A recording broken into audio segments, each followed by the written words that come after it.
hot, boys.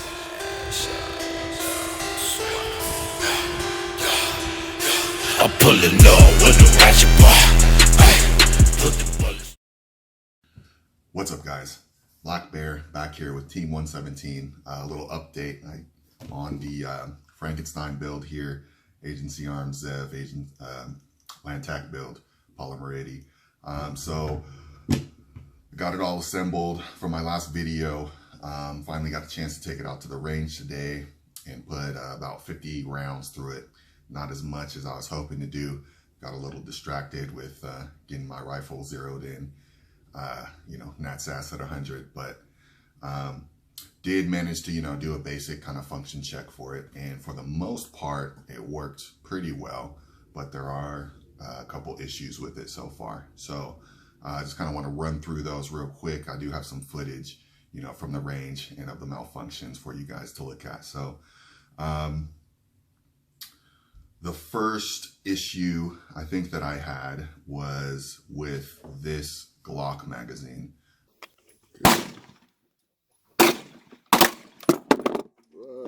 That's fucking nice. Interesting. I think the issue is more pertaining to this Ranger speed plate, It kind of has a thicker base plate, comes up higher, and so weapons clear, of course. When I was going to insert this mag, I wasn't quite getting it all the way in, I guess. And I think, again, that's because this grip is a little bit longer than your Gen 3 Glock grip. And so you have a little bit less play here with the,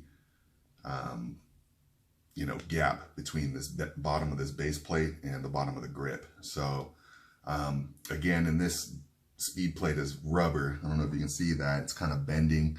So when you smack it, it doesn't really transfer all the force to the grip, to the magazine, to force it in the grip well. It just kind of bends and absorbs some of that punch that you give it. So I think that's what was going on.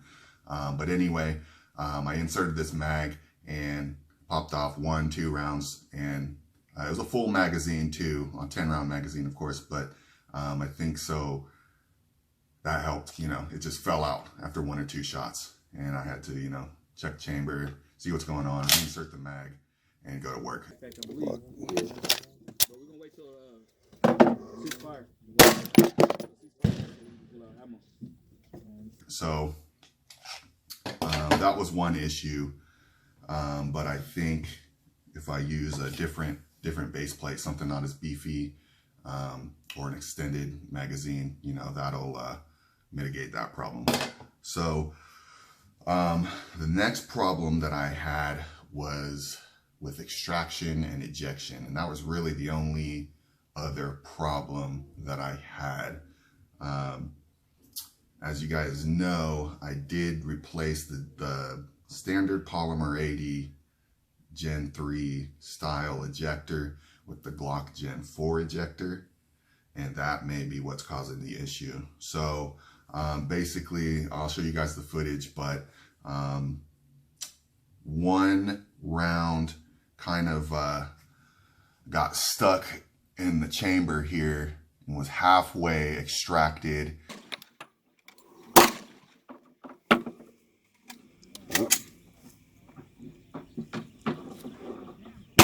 That was an empty case. So that might be an extractor issue as well. I'm hoping not, because the extractor would be Lantac, and I don't expect them to have issues between, their extractor, their barrel. So I'm hoping that was the ejector, but it did kind of only get halfway ejected. The slide came back, tried to force another round in there. So it was kind of a failure to eject, failure to extract, and a double feed all in the same bout. But I think that if I swap the ejector out for the standard one that's supposed to be in here, that might take care of the problem. So, and again, the second one was a clear failure to eject. The round got stuck pretty much between, flying out of the slide and the barrel coming back. So.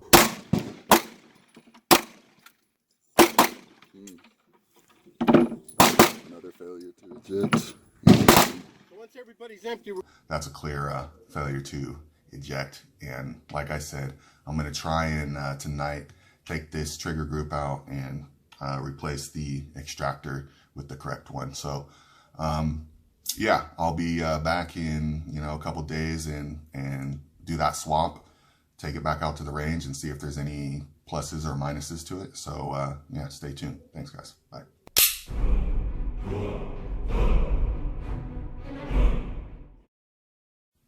What's up guys? We are back from the range this last weekend with the Frankenstein build update here. As you know, last time I was having some ejection issues with the Gen 4 ejector that I replaced in here. Swapped the Polymer 80 standard ejector back in here, and good news is she runs a lot better. Huh. That was weird.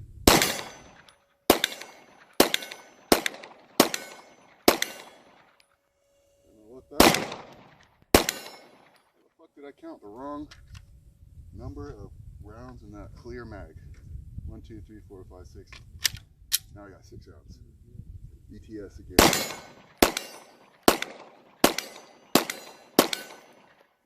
Alright. And again a third ETS apparently. So I'm not sure if I got that information confused from online on what model the ejector needed to be replaced in, but I don't think that the Gen 2s need to have that upgrade. So on that note, go ahead and drop the mag here, clear the weapon for you guys, and go ahead and show you what I'm talking about here. So if you don't know, if you guys can't see, let's try and get it in focus here, but this little silver piece here, that's the ejector, and that is what I think was giving me problems last time. I had the Gen 4 Glock ejector in here. It's relatively easy to swap this part in and out, but yeah, I was having a lot of ejection issues, and after putting the Polymer 80 ejector back in, the ejection issues seem to have gone away for the most part. No longer getting, as I said, any failure to eject or failures to extract, double feeds or anything weird like that. I did get one brass casing come back into my chest rig and kind of give me a little brass dance episode there, but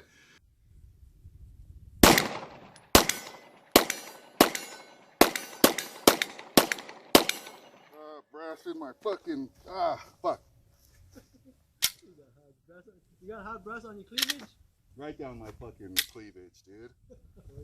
Well, Lucky you weren't wearing a bra. I know. I hope you get that on video. Oh, I did. that was the only one out of, I'd say, about 150 rounds that did that. So yeah. So that's good news. The ejection issues are seem to be fixed. I got to put a couple hundred more rounds through it just to be sure, but that's good news. I also didn't have any more magazine issues. I had a couple issues last time where it's really only with this magazine, the Glock magazine, with this speed plate, rubber speed plate on the bottom. I kind of griped about it in the last segment. And actually, on that note, while we're here, the speed plate is actually coming out. Oh, actually, I just ripped it off a little more. But this is the second time that this happened. I had 2 of these, and now 2 for 2 have come off with really no real use or abuse, and so I'm just gonna fucking do away with it. This is Magpul speed plate.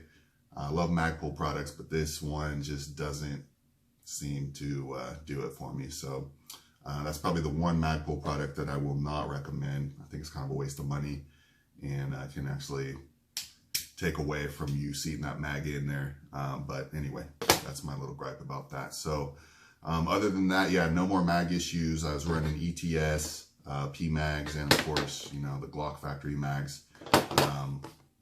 No issues with seating any of those mags. I actually did get a Magwell here, which I'll go into detail on later. But yeah, I did some drills with it, reloads, all that kind of stuff. No issues with the mag seating, no mags falling out, no issues with the cogwork slide or the slide locking back.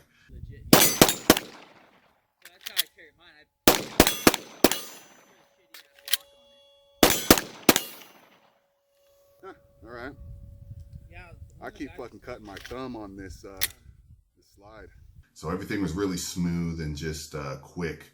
The guide rod spring here might be a little heavy right now for this lightened slide, but I'm hoping that once I get the RMR mounted on here, that'll help put some more weight on this thing to keep it from cycling super fast, because it is quick right now. And I don't want that to cause any issues with, you know, again, ejection or anything like that. So we'll see how that does. But yeah. Next point here, the only other issue that I had was I was getting slide by a little bit. Even with this beaver tail, you know, it's more extended than your standard Glock, right? Beaver tail, I guess you could call it, grip, whatever. But I guess I was gripping a little too hard on it. I'm not really used to this straight, you know, grip and this grip angle, so maybe I was gripping a little bit, but I was getting a little bit of slide by. You can kind of still see the scab a little bit on my thumb there, but Fucking that slide is sharp as shit and keeps getting me even with that beaver tail. So it wasn't crazy or anything, but this is a very sharp slide on the corners. It's not very forgiving, so just keep that in mind if you're gripping super high. Other than that, yeah, Magwell. We'll get back to the Magwell now that we're there. It was a son of a bitch for me to find a Magwell that actually fit on here. It's probably mostly my fault. I didn't research enough on the specific part for this model, and I just kind of bought, you know, the parts that I heard online and stuff like that. So we'll go through it. The first Magwell that I bought, I don't have it right now, was of course the Agency Arms Magwell. That was for the Gen 3 Glock 19. For some reason I heard online you got to buy the 19 model Magwell to fit on the Polymer 80. That's not true. You might be able to get away with the Glock 17 model, but I'm not sure. I didn't buy a Glock 17 model. I just went straight for the specific PF90, what is it, PF40V, whatever the model is for this Glock 17 polymer frame. This is actually a SLR Rifleworks Magwell for this specific model P80 frame, right? So after a couple weeks of just hitting Google and trying to find the right part, I finally found it on SLR. It was about probably 90 bucks after shipping. And so it was actually cheaper than the other two that I bought, which were about 100 a piece. I actually got the, in addition to the Agency Arms Magwell, which I was going to give to my buddy because he had a Glock 19 and I don't have a Glock 19, but I think he just sold his. So I'll keep it until I find somebody else that has a Glock 19 that maybe I can get it off to. But I did order the Polymer 80 Magwell off polymer80.com themselves. It's kind of a generic description. It just said, yes, fits all, you know, 940, whatever model C guns. And I said, oh, okay, mine's a 940, whatever, it'll fit. Didn't fit. Actually, I'll have some photos up later, but I don't know if you can see this. The grip angles are different.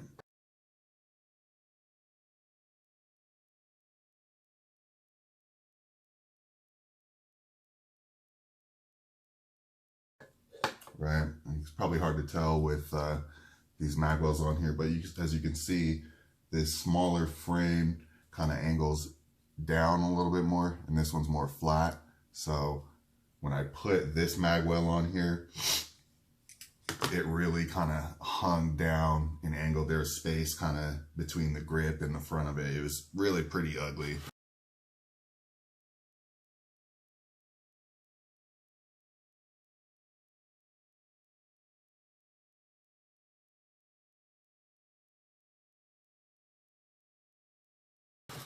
and I was thinking to keep it on there, but I was like, you know what? I gotta do it. I gotta do it right. I gotta do it legit. None of this half-stepping shit. So I took it off, found the right one, put it on there. And like I said, luckily, it does fit perfectly on this Glock 19 Polymer 80 frame. So I just popped it on there real quick. And when I build this one out, it'll have a good Magwell on there already. It's a little small. I think they could have flared it a little bit more, but if you're going to concealed carry this or something, that's good for a small footprint. So,